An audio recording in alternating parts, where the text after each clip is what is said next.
Babban labari ga masoya fina-finan Indiya, wato ci gaba game da wannan babban fim ɗin Varanasi na babban fitaccen darekta mai RR mai Bahubali wato SS Rajamouli, inda manya-manyan gwarazan 'yan wasa irin su Mahesh Babu da Priyanka Chopra Jonas ke gabatarwa.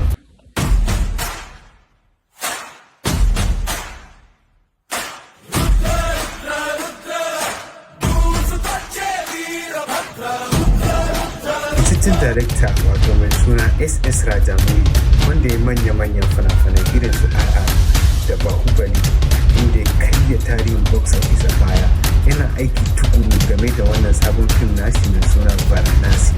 Tun da sanar da wannan aiki, mutane ke sanya ido akan wannan sabon fim din. A yanzu sabon abubuwan da ke fito mana shine an kammala ɗaukar wato manya-manyan scenes na wannan babban fim da wannan babban kyamara wato na IMAX.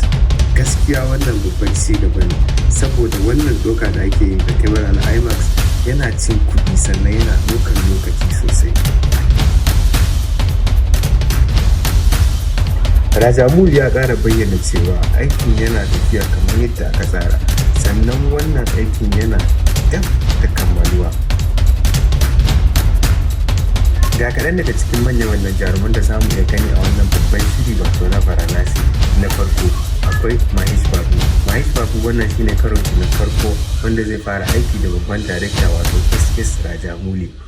Ya ce a wannan aikin zai yi aiki da salalan ƙarfin shi ba tare da ya haɗa da double ba. Gaskiya zan so in kalli wannan shirin. Sannan kuma akwai wato Priyanka Chopra Jonas. Priyanka Chopra Jonas ta sha yi aikin ta a Bollywood, sannan sakamakon waɗansu matsaloli ta tafi Hollywood. Ta shafe shekaru da yawa ba da dawo Bollywood ta yi aiki ba. Wannan aikin da za ta yi zai dawo da ɗaya daga cikin manyan ayyukanta wanda za ta yi wato a Bollywood. Sa'annan kuma akwai Virat, kuma shi ma za mu ganin shi a cikin wannan babban shirin wato na Varanasi. Rahotanni na bayyana cewa an cire kimanin karo 1,200 domin shirya wannan fim ɗin na Varanasi. Wannan kuɗin da aka cire ya sanya fim na Varanasi ya zama ɗaya daga cikin manya-manyan fina-finai mafi tsada wanda aka cire kuɗi a kaf fina-finan Indiya masu zuwa. Sa'annan wannan fim ɗin an shirya shi ne saboda 'yan kallo gaba ɗaya wato na duniya, ba wai kawai iya Indiya ba. Wani abun da ya ƙara ɗaukar hankali 'yan kallo da wannan fim ɗin shine an haska wato first look na wannan fim ɗin a wani taro da aka yi a Paris, inda mutane suka fito suna murna suna jin daɗi wannan ganin Facebook da suka yi. Duk da cewa wannan Facebook ɗin ba a bayyana wa mutanen duniya gaba ɗaya ba, sai waɗanda suka je wannan taron, amma wannan ya sa ya ƙara tunzura 'yan masoya kallon wannan babban fim na Varanasi, ya sa su kwaɗayi cewa ina ma a haska wannan Facebook ɗin su masu gani.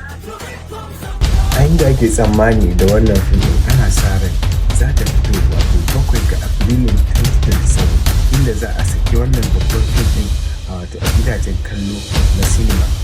Masu hasashen fina-finai suka ce wannan fim ɗin zai zama ɗaya daga cikin manya-manyan fina-finan da za a sake a shekarar 2027. Wannan shine kaɗan daga cikin update da na samu game da wannan fim na Varanasi. Ku dakace ni a wani bidiyo da zarar ta ji wani update zai fito in gaya muku me yake faruwa da wannan fim na Varanasi.